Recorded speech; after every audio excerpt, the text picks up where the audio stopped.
Hello and welcome to the Horde Mode patch notes, not really a Warhammer episode. I'm your host Brad and I'm alone right now.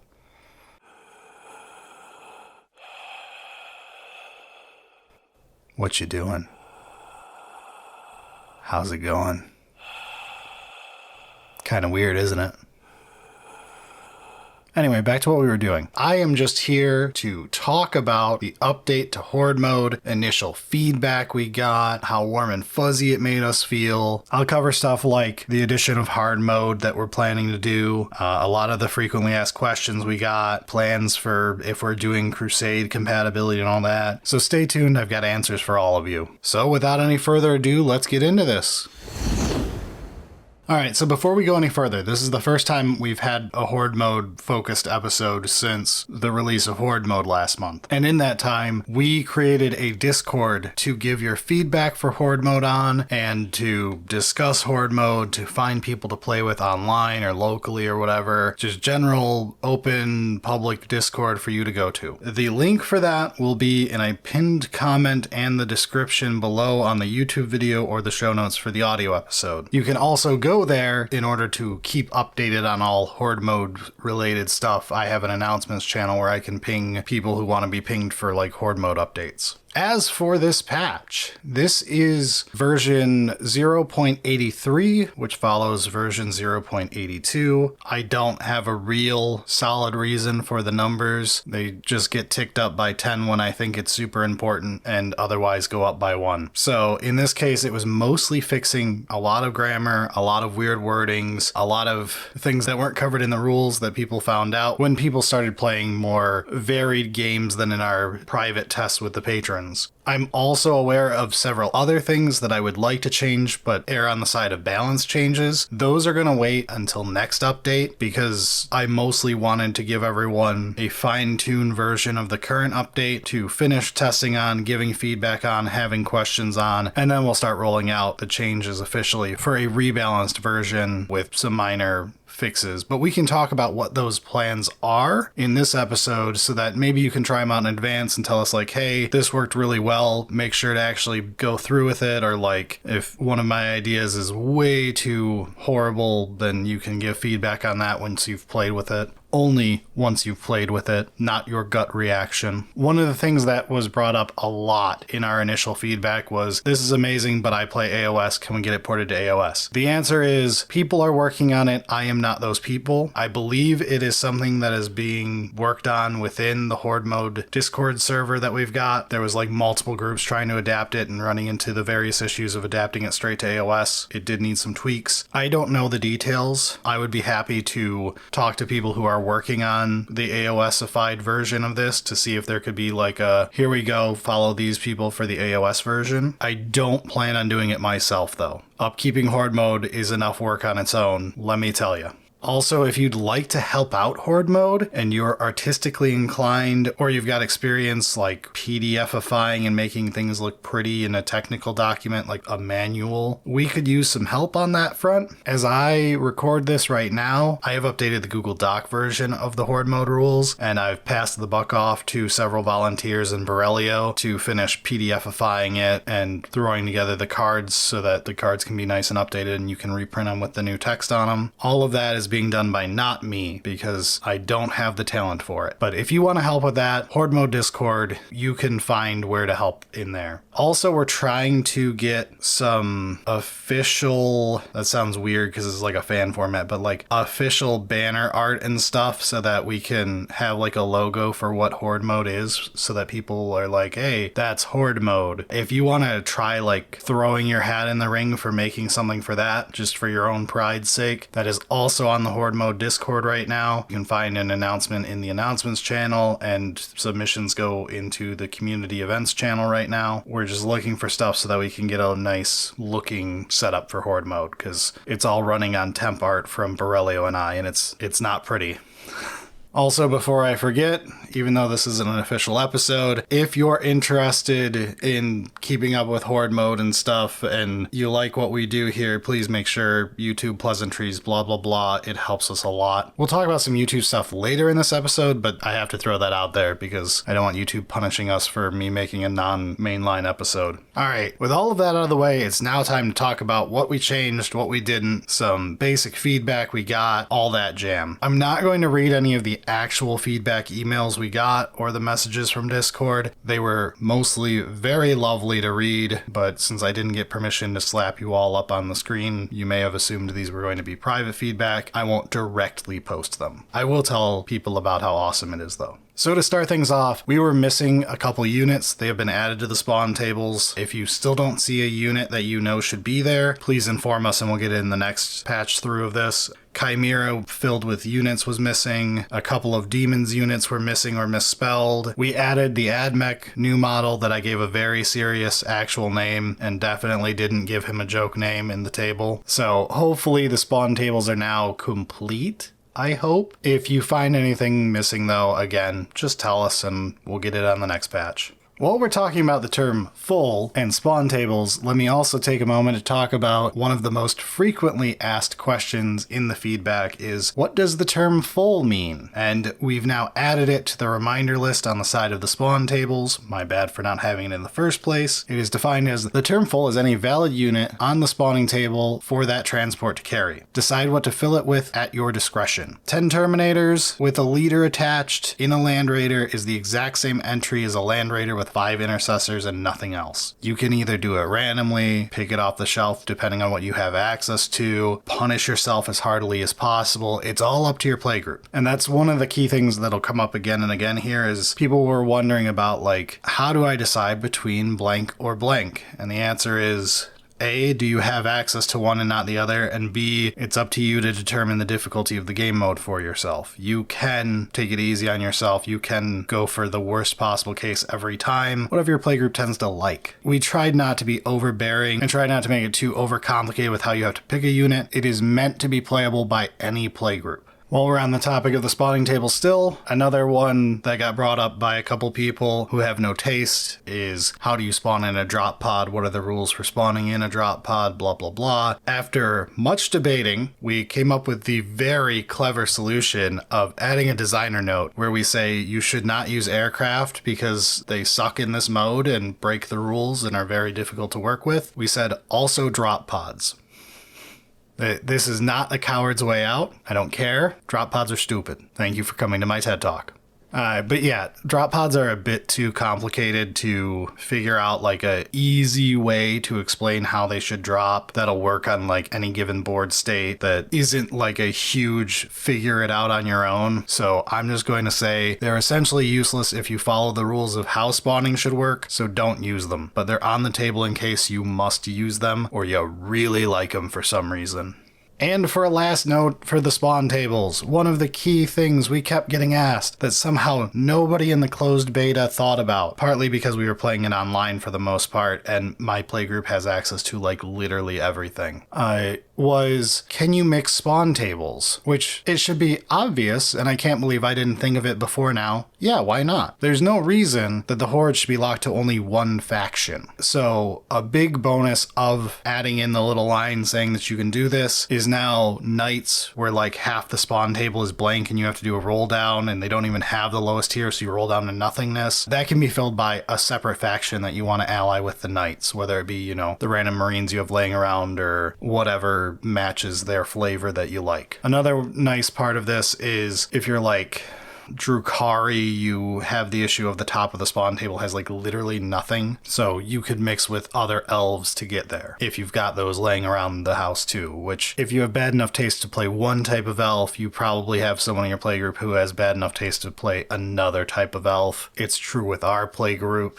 I say this as someone with Drukhari. And on the note of like the how do you drop in drop pods, I also didn't touch Deep Strike, though some people have brought it up and have asked like, like, should the Horde be able to deep strike stuff without the misery card that does it? I don't really want to touch deep strike because the more I started playing with it, the more I started breaking it and realizing it's going to get way too complicated way too fast. So I'm just saying no for now. And other than the misery card that forces it to occur with any unit, it's just not going to be something the Horde takes advantage of. Just like they don't get advantage of whole army rules. Alright, so moving out of the spawn table and out of spawning for a bit, let's go through all of the other parts of the rules that got changed. A lot of these aren't really changes, they're just clarifications because the rules didn't do a very good job at points, which some of you very kindly pointed out and were very adult about it, and I thank you because sometimes I don't deserve the kind way you worded, "This rule is written poorly." So we did clarify now that, yes, your group of players is all considered friendly units to each other. No, you can't shoot each other. That's not how friendly units work. And then RP and CP are indeed private, separate for each player, which was assumed, but unfortunately was not explicitly written in the rules. And while we're on the subject of RP, we also explicitly clarified that it is only gained on the player's turn, not on the Horde's turn. This was assumed going in, but some people were confused about that fact. So there we go. I did not get the time to draw up an example of splitting a rectangle into 4 parts for people so that you have, 4 sub-squares. Partly because I'm afraid of actually using the Dawn of War deployment in the rules because I don't know if that's freely available or anything. If you guys know the answer and can say like, look, GW can't sue your pants off for putting the Dawn of War deployment as an example picture in the rules, then I'll add it. Otherwise, I could use someone who could throw together a quick art asset for that as well so that we can show that off for people. We also clarified that the beginning of the battle round abilities like the AdMech 1, Rad Bombardment, the Votan 1, the getting call tokens and all that stuff that cares about beginning a battle round, all of those trigger after the Horde spawns in for the turn now. It is explicitly stated for you so that your ability actually works. Because again, they spawn in at the beginning of the battle round. Technically, their turn is a little bit of a blur. You could argue that it's like during their command phase or during their movement phase or something, but we have it listed as beginning of battle round, so that way things are just there and have been for all time as far as we care, just so that your rules will function on your side of the table. And little corner cases like this are great examples of why we do not have them play around with their rules, because it would become a nightmare. Into the AI parts, there was a lot of fixing up here, and also the rest of this document, we have fixed up a billion bits of grammar that were way off. Shout out to someone on the Discord, Riker Greenslade, sat there and went line by line through the entire rules and helped me fix all of the grammar errors because I'm very English good, and basically make this document far more readable. But let's move into the actual AI changes we've made for fixing up some gray areas. We now have a note for if you have a pick 1 of 3 abilities aura, it'll just be random every turn because we don't want it having to be decided by people. If you want to overwrite that with like just choose the obvious best one, that's fine, but I can't say that to like a newer group when they'll have no idea what that even means. So I have it written as random. If you know better, do better. We also got a lot of people asking about disembarkation, which is fair because we probably didn't check this nearly enough in the closed beta for stuff that was on boats or in Rhino, stuff like that when we spawned it in. That was something we noticed a lot in early feedback that we were missing. So there's now a new 5.5 in the AI rules about disembarking, but the long and short of it is a unit will disembark when it's appropriate. If you've got a shooting unit that can't shoot, it's going to get out. If it can attempt to charge, if it got out and it's a unit type that wants to charge, it'll do so. Units never disembark into the spawning zone where they'll end up dead. We tried to avoid stuff like that. And while talking about that, there's a funny rule for shooting where I was very mad at early feedback because I was like, nobody can read. Why are you all killing your shooting units by having them stand in the spawning zone? They can't do that. Well, in the version that went live, you could do that. because when we fixed up the shooting rules to make them cleaner so that they'd be easier for you to read, we accidentally deleted the line that says, ignore this rule if you're standing in the spawning zone. So now that's back. So you leave the spawning zone before you start your shooting AI that keeps you standing still. This should keep shooting armies from blowing themselves up at the end of every turn and re-rolling into something else. We also added some clarification for things like melee attacks, where I made it so like a model will always attempt to fight the unit of the closest model to it, just to try to help with scenarios where people were having issues with having 2 units charge a single horde unit. Now what does it fight, with which models, things where you got piled into or heroicked into, all that stuff. So hopefully melee should be pretty clear now. There may still be weird exception cases, don't be shy about pointing them out, and we'll see if there's a clean fix for them or not. We're trying to keep the AI simple though, is the thing. Like, it's a dumb zombie. We don't want it to be hard for you to have to figure out how to play the AI. It should feel completely natural to play it like that, because we really don't want to muck this down with like a lot of sitting there and figuring out how the AI works in every single scenario. When in doubt, go with your gut, and also report to us that you had to do that and it wasn't in the rules. We'll get to some of the feedback we got. Another question was about consolidation though, which I had completely whiffed on. So now the Horde always attempts to consolidate if it's possible. And on the subject of shooting, anti-X weapons, so like your anti-tank units, now properly overwrite closest. So they'll do closest of whatever the X is on anti-X. And then if they fail to find that, then we'll just shoot closest. Because people were pointing out that like the units with, you know, a bunch of meltas would fire at 2 guys in front of them instead of the tank 2 inches behind it, which was a bit silly and made it super easy to counter anti-tank units and stuff. This should make them just 5% smarter. And obviously things without anti-X aren't going to be affected by this rule and will still be dumb as hell, but oh well, they're zombies.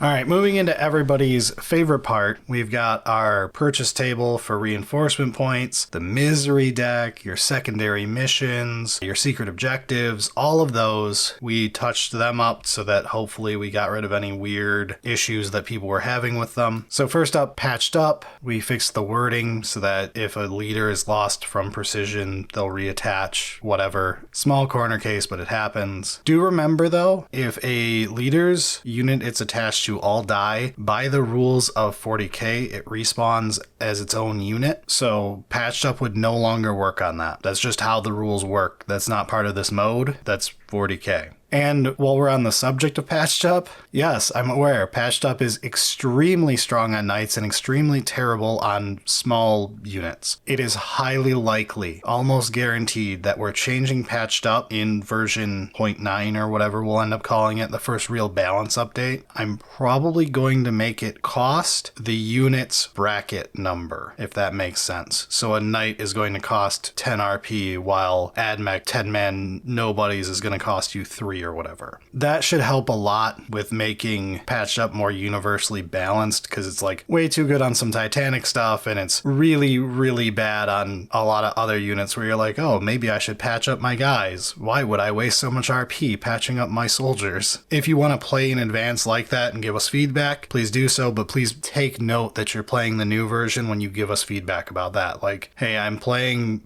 use the bracket number to decide how much RP. It would help in advance so that we know we're going the right way. And then reinforcements arrive. I added a little reminder specifically because Drukhari players were pointing out, hey, I rolled too well on reinforcements arrive.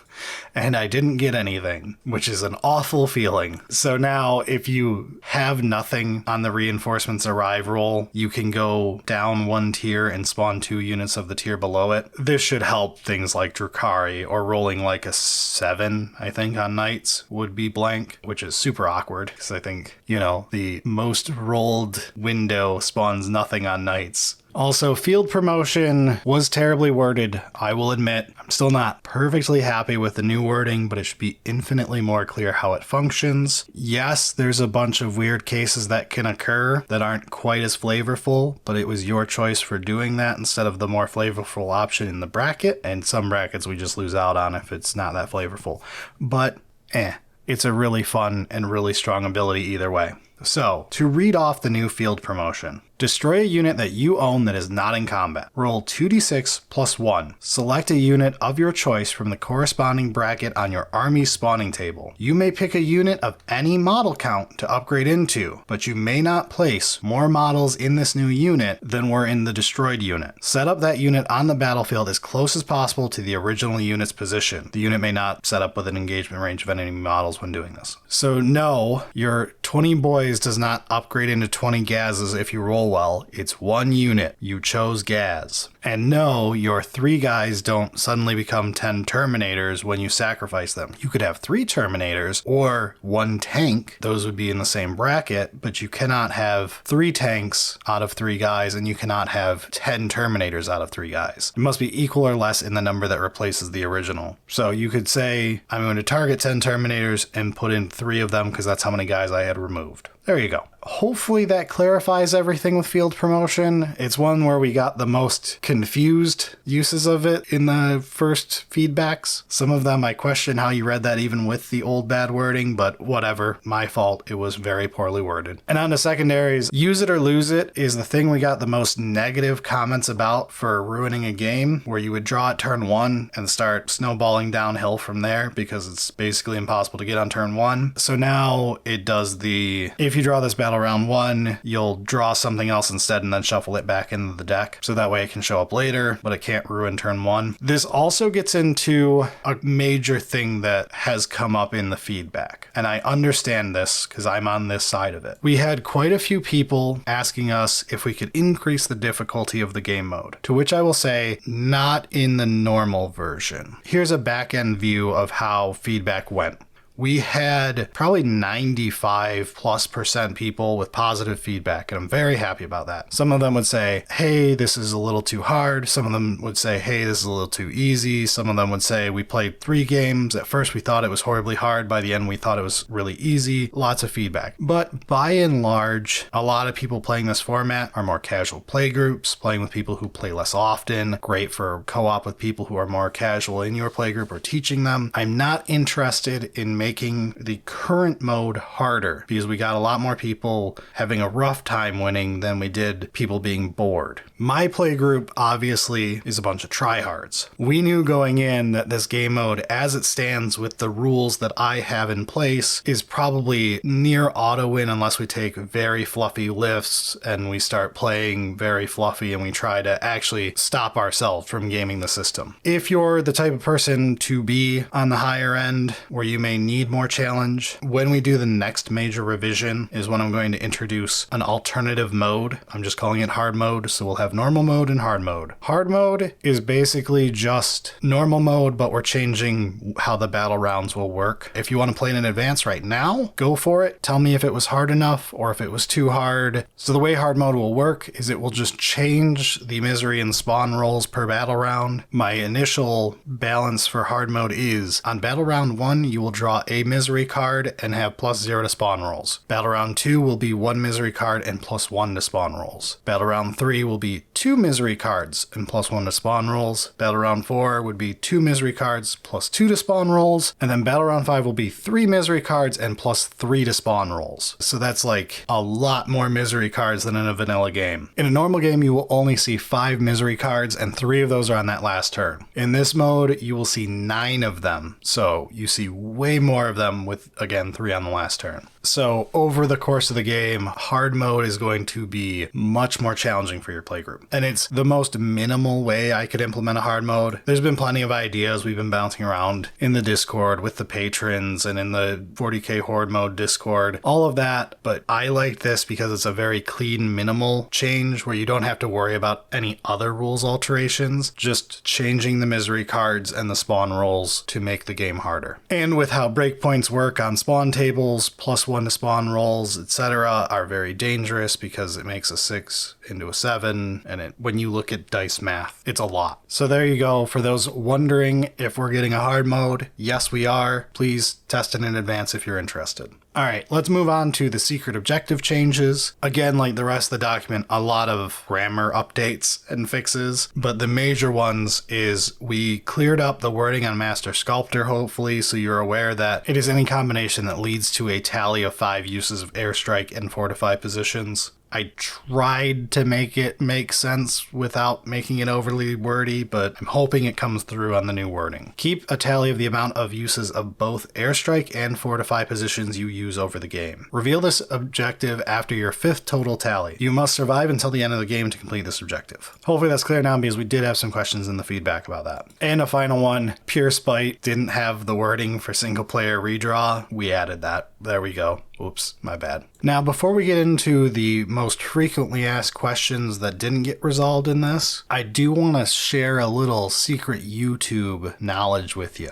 If you're interested in seeing some Horde Mode played on YouTube, rather than pester very kind content creators who probably don't need you pestering them, and if you do pester them, please be very polite. I don't want them hating me because you were obnoxious. There's another way that you could pressure people into playing Horde Mode. In the YouTube Creator Studio, there's a research tab that we all have access to that tells you what the top search results are for people who like your content. So for me, it'll show like 40k ranking, Warhammer 40k, tabletop factions, best combat patrol box 40k, and it's trying to tell you gaps in content that you should be filling. If you were to all search on YouTube for Warhammer 40k Horde Mode Battle Report and click those videos and like them and watch them, then the top searches will start showing it there, and then people like Bricky or someone might look at it and go, damn, good content, many view, me like money, I will play this game mode. I'm allowed to make fun of Bricky specifically, so it's okay. But yeah, that could be helpful, and it doesn't bother anyone directly, and it supports people who are actually making the content that you want to see. There we go. Secret backend hack. All right, but on to the most frequently asked things in the feedback emails we got and in the actual questions for Horde Mode that we aren't actually fixing in this. A lot of these don't have clean fixes, so we'll probably, in the next major update that'll have like the balance changes and hard mode and all that, when we officially make all that and I'm more comfortable making updates to this, we'll probably be adding in like secondary documents where, hey, can you guys add Crusade compatibility? We'll figure out how to do that and make a Crusade add-on, one-page document that tells you how to do that. We'll also probably make this document, which will be an FAQ plus rare rules or whatever, just like, you'd see on a normal Warhammer FAQ sheet, to cover things that aren't cleanly coverable in the rules. So, would straight orbital bombardment hit horde units that are spawning that turn? By the rules, not if you drew the misery card at the beginning of the battle round, because that happens before spawning. That's just how that works. So, that is correct by raw and is good enough for me by rules as intended. I don't plan on actually changing that interaction, but it came up by a couple people who I assume thought I intended it to be the other way. And to be honest, I didn't care one way or the other. It's more about punishing you, but I see what you wanted. So I'm going to go with by raw, no, it does not hit those horde units that are spawning that turn, and we're keeping it that way.